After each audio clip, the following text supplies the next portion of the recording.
January 7, 1945, Versailles, France. Supreme Headquarters Allied Expeditionary Force.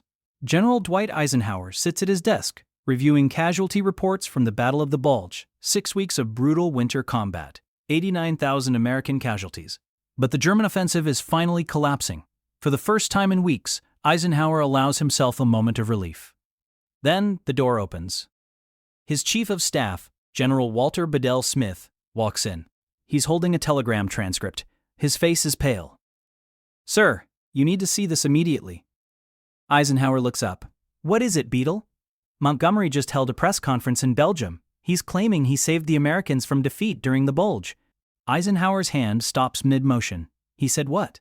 "Sir, it's worse than that. He's suggesting you panicked and gave him command to clean up the mess. He's telling the press that British forces rescued disorganized American units." Eisenhower takes the transcript. His face goes white as he reads. Then he looks up, his voice barely controlled. He said, "What?" to the press. Before we continue, if you're interested in untold stories from World War II that reveal the real drama behind the history books, make sure to subscribe to WWII Warmind and hit that notification bell. Drop a comment below telling us which World War II leader you'd like to hear about next. Now, let's get back to January 7, 1945, and the moment that nearly destroyed the Allied alliance. Eisenhower reads the transcript aloud, his voice tight. "The battle has been most interesting. I think possibly one of the most interesting and tricky battles I have ever handled." He looks at Bedell Smith. "He used the word I. How many times?" 40 times, sir. We counted." "And he mentioned Bradley by name how many times?" 0, sir. He mentioned Hodges once. Patton not at all." Eisenhower sets the transcript down carefully, like it might explode. "Beadle, explain to me how 600,000 American soldiers fought through the worst winter offensive in our history, and Montgomery is..." Bedell Smith pulls out a casualty summary. "Sir, the numbers are clear. American forces engaged, 600,000 men. British forces under Montgomery's temporary command during the Bulge, 29,000. American casualties, 89,000. British casualties, minimal engagement." Montgomery took operational control of 1st and 9th Army on December 20th for communications purposes only. By December 26th, the situation was stabilized, primarily by American forces holding the shoulders at Elsenborn Ridge and Bastogne. "And he's telling the press that he rescued us? The London papers are running with it, sir. The headlines say Montgomery saved the American army. They're calling him the savior of the Western Front." Eisenhower stands and walks to the map on his wall. The Battle of the Bulge positions are still marked in red and blue grease pencil. He stares at the northern shoulder, where the U.S. combatants. 1st Army under Courtney Hodges absorbed the main German assault. Then at Bastogne, where the 101st Airborne held against overwhelming odds until Patton's 3rd Army broke through. "Beadle, where exactly were Montgomery's forces while Americans were dying at St. Vith and Bastogne?" "Sir, according to our liaison reports, Montgomery spent December 20th through 23 at his headquarters conducting what he called a thorough appreciation of the situation. He didn't commit British reserves until December 25th, and then only to defensive positions north of the Meuse River. The actual counterattacks that stopped the German advance were all American operations." Eisenhower turns from the map. His voice is cold. "Get me Bradley on the phone." "Sir, General Bradley is already calling. He's on the line now." And that's when Eisenhower realizes this isn't just a public relations problem. This is a crisis that could shatter the Allied command structure. Because Montgomery has just insulted every American soldier who fought through the Bulge, and the American generals are about to respond. The phone conversation with Bradley lasts 4 minutes. Bedell Smith stays in the room, listening to Eisenhower's side of the exchange. What he hears makes him understand how close the alliance is to collapse. "Brad, slow down. Tell me exactly what you want to do." There's a pause while Bradley speaks. Eisenhower's jaw tightens. "I understand your anger. I'm angry too. But..." Another pause. Longer this time. "Brad, you can't resign. I need you here." Bradley's voice comes through loud enough that Bedell Smith can hear it across the room, though not the words, just the tone, fury. "Montgomery was given temporary command for tactical reasons," Eisenhower says. "Communications between your headquarters and 1st Army were cut by the German advance. You know that. It was never about capability." Bradley's response is sharp and immediate. "Temporary command to coordinate." Eisenhower repeats Bradley's words, not to claim he won the battle single-handedly. "Brad, I hear you. Give me 48 hours to fix this." But Bradley isn't finished. Eisenhower listens, his face darkening. "Your resignation is not acceptable. The Germans would celebrate it more than a military victory." More angry words from Bradley. Then silence. Then a click. Bradley has hung up. Eisenhower sets the phone down carefully. Beadle, that was the mildest conversation I'm going to have today. Bradley just told me that every American Corps and Division commander is ready to resign. He said Courtney Hodges lost 40,000 men holding the northern shoulder while Montgomery sat in his headquarters for 3 days. He asked me where Montgomery was when we needed him in December. What did you tell him, sir? I told him to give me 48 hours. He said he'd wait that long, then he's requesting immediate transfer back to the States. He will not serve under a man who publicly humiliates his command. Before Bedell Smith can respond, the phone rings again. He picks it up, listens, then covers the mouthpiece. Sir, it's General Patton. Eisenhower closes his eyes briefly. Put him through. If Bradley was angry, Patton is incandescent. His voice comes through the phone like automatic weapons fire. Ike, have you read what that British son of a... George? I've read it. Every American general is ready to walk. You want to know what Montgomery did during the bulge? He sat in his headquarters for 3 days doing what he called an appreciation of the situation. Meanwhile, American boys were freezing to death in foxholes and fighting off panzers with rifles because half their equipment was overrun in the first 48 hours. Then Montgomery shows up, moves exactly nothing, watches Americans counterattack and restore the line, and now he's claiming victory in the London papers? George, he's calling it the most interesting battle he ever handled. Handled, Ike. Like we were chessmen, he moved around while sipping tea. My Third Army drove 100 miles through a blizzard to reach Bastogne. Montgomery drove to his headquarters and back. And he handled the battle? Eisenhower lets Patton vent. There's no point interrupting, and honestly, everything Patton is saying is true. Finally, Patton's anger shifts to something colder. Ike, I'm telling you this as a friend. If Montgomery is put in command of all ground forces, I'm requesting transfer. I will not serve under him. Neither will Bradley. And if we go, every American field commander will follow. The alliance is over. George, I can't lose you and Brad, but I also can't have the alliance fall apart. Give me 48 hours. 48 hours for what? Montgomery isn't going to apologize. The man doesn't believe in mistakes because he doesn't believe he makes them. Then I'll find someone who can make him believe it. There's a pause. Then Patton's voice, quieter now. You're going to Churchill. I'm going to everyone I need to go to. Give me 2 days, George. Patton hangs up without another word. Bedell Smith looks at Eisenhower. Sir, what are you going to do? I'm going to send a very carefully worded cable to Washington and London, explaining that the Allied command structure is 48 hours away from complete disintegration unless Montgomery's press conference is publicly corrected. Do you think Churchill will intervene? Eisenhower looks at his chief of staff. Beadle, Churchill needs us more than we need him. Britain has 8 divisions in Western Europe. We have 61. Britain is exhausted and nearly bankrupt. We're shipping them food, fuel, and money to keep their economy running. Churchill knows that without American forces, there is no victory in Europe. Montgomery just reminded him of that fact in the worst possible way. And if Churchill doesn't act, then I'm going to have a choice between losing my best American generals or losing Montgomery. And Montgomery will lose that contest. But even as Eisenhower says this, he knows the political cost would be catastrophic. Relieving Britain's most famous general would create a rift with London that might never heal. Churchill has to act. There's no other option. By January 8th, the crisis has gone nuclear. American newspapers pick up Montgomery's press conference. The headlines scream, "British general claims he saved Americans." Editorial pages explode with outrage. Congressmen flood the War Department with calls demanding Montgomery be removed from any command of American forces. General George Marshall, the U.S. Army Chief of Staff, sends a terse cable to Eisenhower. Fix this immediately, or I'm coming to Europe myself. The integrity of American command is not negotiable.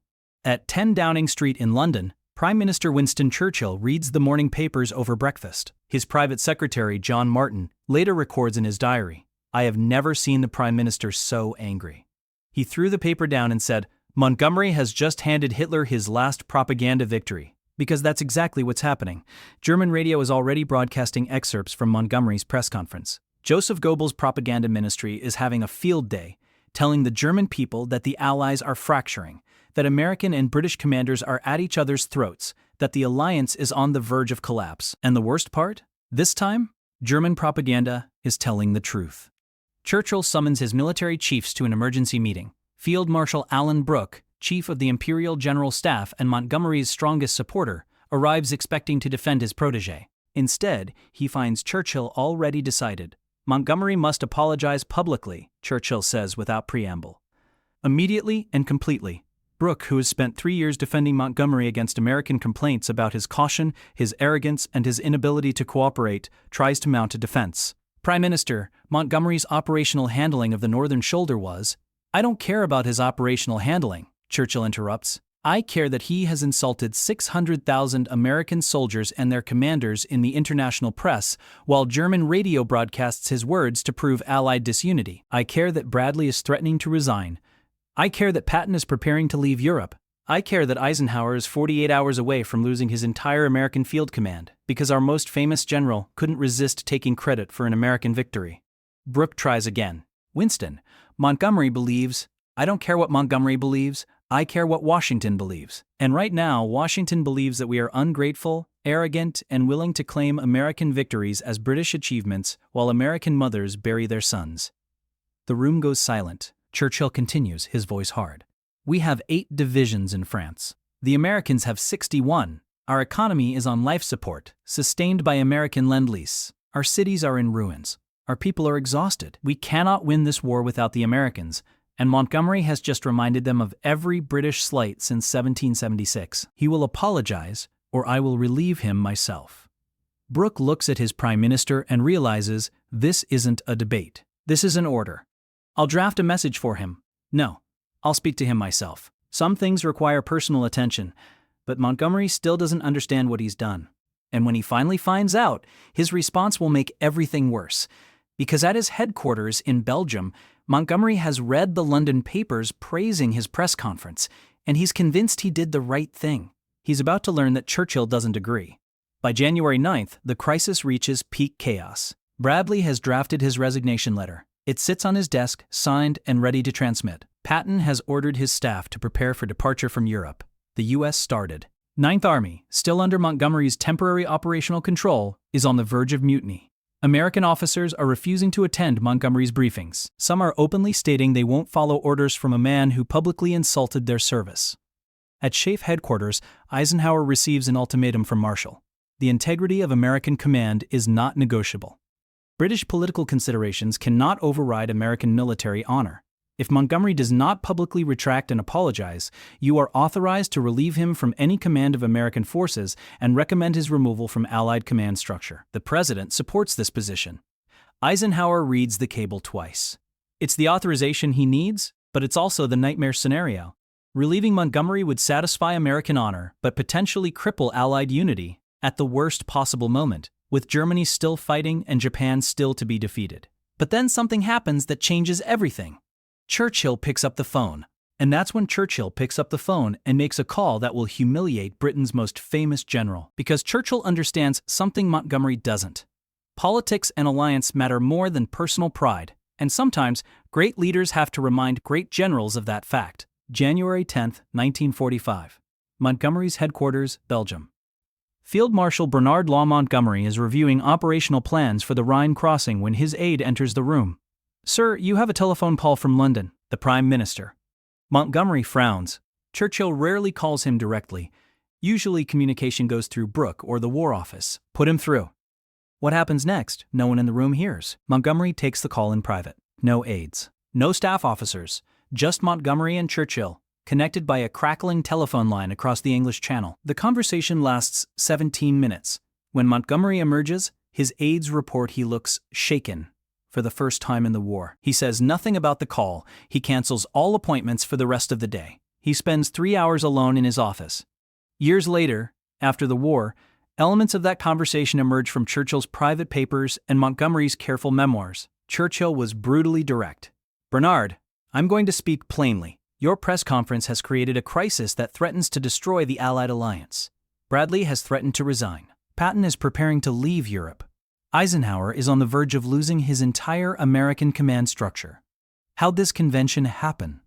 And German radio is broadcasting your words as proof that we are fractured. Montgomery apparently tried to defend himself. Prime Minister, I was merely stating facts. The American command situation during the initial German assault was, I don't care what the situation was, I care what you said to the international press. You claimed personal credit for an American battle. You used the word I 40 times and didn't mention a single American commander by name. You described American forces as disorganized and implied that British intervention saved them. While 89,000 American casualties were being counted, you gave yourself credit for the victory. Prime Minister, I was given command of Temporary Operational Command for communications purposes only. You coordinated. You did not command. And you certainly did not win the battle single-handedly. Montgomery apparently fell silent. Churchill continued, and his words, later revealed, are devastating. The American armies have engaged 30 or 40 men for every one we have engaged. They have lost 60 to 80 men for every one of ours. I have told President Roosevelt that the whole world owes them gratitude for their devotion and sacrifice. They are paying the blood price for European freedom, while we, exhausted and nearly bankrupt, stand beside them as junior partners in this final campaign. Prime Minister, you will tell them the same, Bernard. Or you will tell them from retirement. There's a long silence on the line. Then Churchill delivers the ultimatum. You will issue a public statement apologizing to the American command and acknowledging that the Battle of the Bulge was won by American soldiers under American generals. You will do this explicitly and unambiguously. You will give proper credit to Bradley, Hodges, and yes, even Patton. And you will do it within 48 hours, or I will relieve you myself and recommend your retirement. Montgomery apparently tries one last defense. Prime Minister, I have never issued a public apology in my military career. It would undermine my authority with my troops. Then you will issue your first apology now, because your authority means nothing if the alliance collapses. We need the Americans, Bernard. Britain's survival depends on American goodwill, and you have just spent that goodwill on personal vanity. You will restore it, or you will go home. The call ends. Montgomery sits alone in his office. For the first time in his career, he's been given a direct order to admit he was wrong. For a man who famously declared, "I don't make mistakes, this is unthinkable." But Churchill has drawn the line, and Montgomery is about to learn that even legendary generals must bow to political reality. At Chef headquarters, Eisenhower receives a short cable from Churchill. Have spoken to Montgomery personally. Expect resolution within 24 hours. You have my full support. Eisenhower shows the cable to Bedell Smith. Churchill's intervened. Do you think Montgomery will comply? He doesn't have a choice. Churchill just made it clear, apologize or retire. And Montgomery isn't ready to retire. But will he actually apologize, sir? Or will he issue some vague statement that technically complies but doesn't actually acknowledge fault? It's a good question. Montgomery is a master of careful phrasing. He could draft a statement that looks like an apology but contains enough qualifications and defensive language to preserve his ego. But Churchill knows this too, and he sent a follow-up message through Field Marshal Brooke, making it absolutely clear the apology must be explicit, complete, and unambiguous. No lawyer's language. No qualifications. Full acknowledgement of American achievement. Montgomery is about to learn that you don't insult the Americans when Churchill needs them to finish the war. And more than that, he's about to do something he's never done before, publicly admit he was wrong. By January 11th, Churchill has done what seemed impossible. He's convinced the most prideful general in the British Army to publicly admit error. But Montgomery isn't going quietly. He's fighting the wording of every sentence. January 12, 1945. Montgomery's headquarters. Montgomery summons his Chief of Staff, Major General Francis de Guingand, to his office. On his desk is a draft statement. He slides it across to de Guingand. "Freddie, read this. Tell me if it's sufficient." De Guingand reads carefully. The statement acknowledges American forces and gives credit to Eisenhower, but it's grudging. Minimal. It reads like a man being forced to speak against his will. De Guingand looks up. "Sir, it's adequate." But Churchill was clear. The apology needs to be more than adequate. It needs to be explicit about American achievement.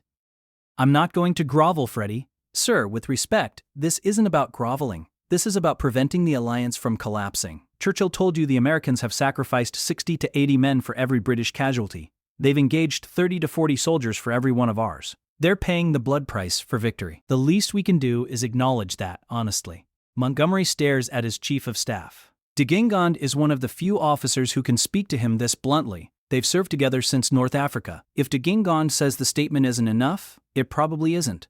What would you change? "Sir, you need to be explicit. Use phrases like, won primarily by, when describing American achievement. Name the American generals. Acknowledge your role as secondary to their effort. Make it clear you're proud to have served under Eisenhower's command, not that you graciously assisted him."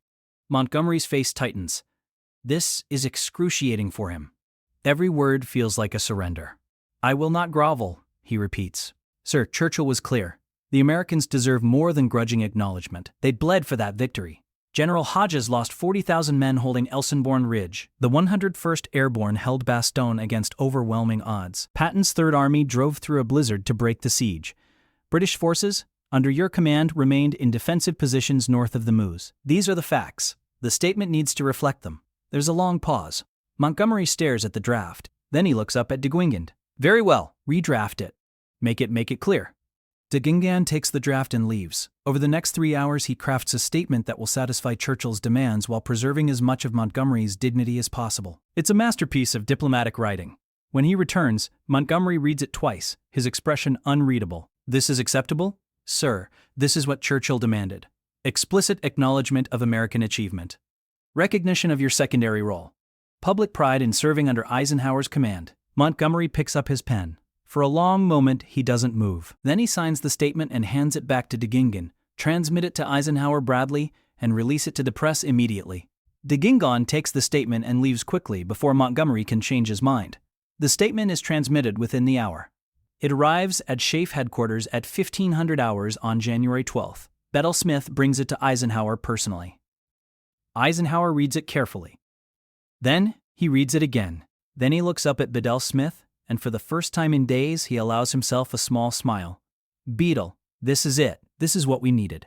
The statement reads, "The Battle of the Ardennes was won primarily by the magnificent fighting qualities of the American soldier and by the great skill of the American generals. I shall always feel a great pride and satisfaction that I played a part in this great battle, under the overall command of my very great friend, General Eisenhower." Bedell Smith reads over Eisenhower's shoulder. "Sir, that's actually a full apology. No qualifications, no defensive language. He's acknowledging American primacy and subordinating himself to your command. Churchill must have put the fear of God into him. Montgomery has never issued a public apology before. Not in North Africa, not in Sicily, not in Normandy. Never. What do we do now, sir?" "We transmit this to Bradley and Patton immediately, then we release it to the press. And then we get back to winning the war." The statement is transmitted to Bradley at 15:30. Bradley reads it, shows it to his staff, and then picks up the phone to call Eisenhower. "Ike, I got Montgomery's statement, and it's sufficient. I'm withdrawing my resignation.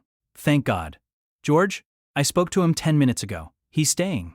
He said, and I quote, 'If Montgomery can swallow his pride, I suppose I can too, but I'm never speaking to him again unless ordered.'"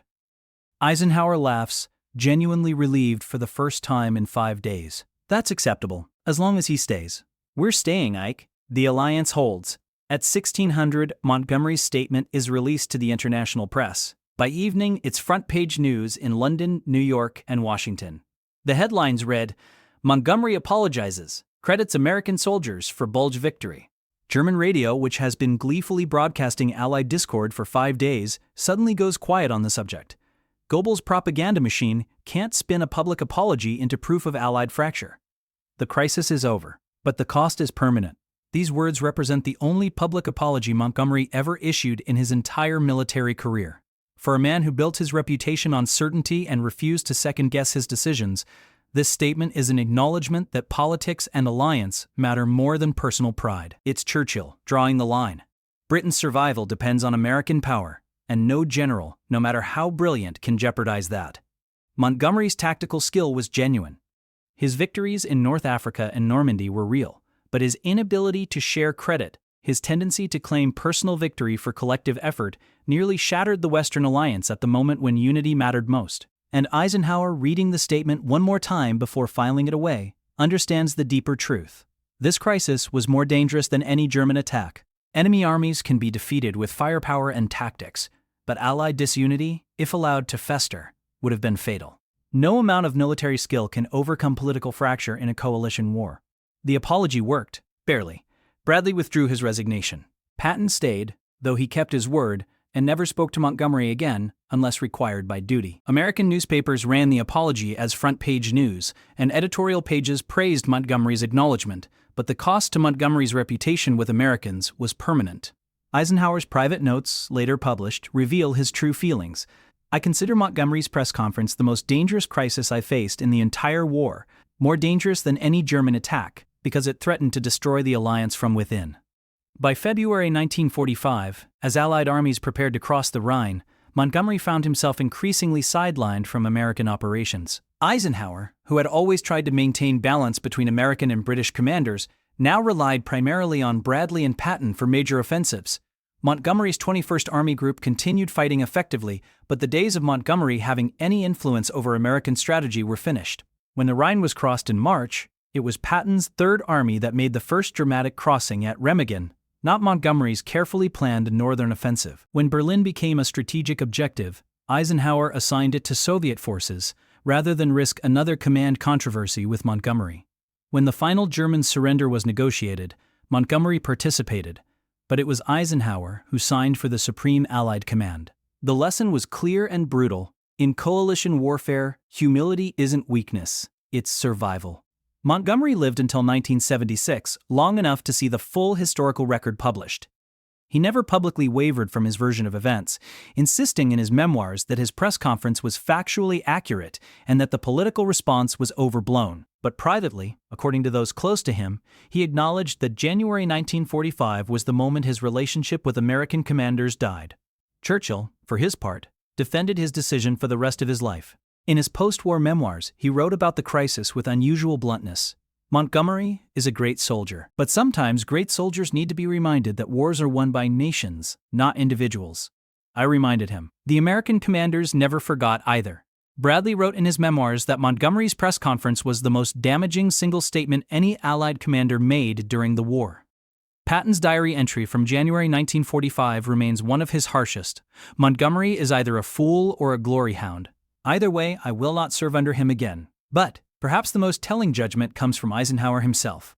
Years later, when asked what his greatest challenge was during the war, he didn't mention Normandy or the Battle of the Bulge or the Rhine crossing.